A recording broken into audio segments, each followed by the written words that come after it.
il est entré en vigueur il y a 2 minutes. Alors, il va avoir lieu en 3 étapes. La première étape, c'est que le Hamas va libérer 33 prisonniers israéliens, des femmes, des malades, des réservistes de l'armée.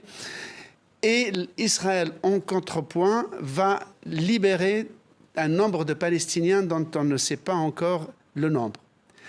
Parallèlement à cela, les unités israéliennes vont se retirer progressivement de Gaza, et notamment en dégageant le boulevard du front de mer qui fait 40 km. Et c'était une exigence précise du Hamas, les Palestiniens qui ont été déplacés devraient tous revenir dans les endroits où ils habitaient, quand bien même ces endroits sont dévastés. Deuxième étape, libération, après 42 jours de cessez-le-feu, libération d'autres prisonniers, d'autres otages. Et enfin, troisième étape, l'armée israélienne se retire totalement de Gaza et l'aide humanitaire et la reconstruction vont commencer.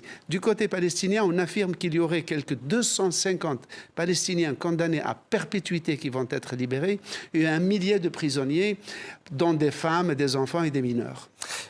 En quelques secondes, Slimane, Benyamin Netanyahou aurait donc accepté certaines conditions dont il ne voulait pas entendre parler jusqu'à présent? Oui, d'abord, il avait promis, 1, de démanteler, de détruire totalement le Hamas, 2, de libérer tous les otages par la vertu de la force armée seule.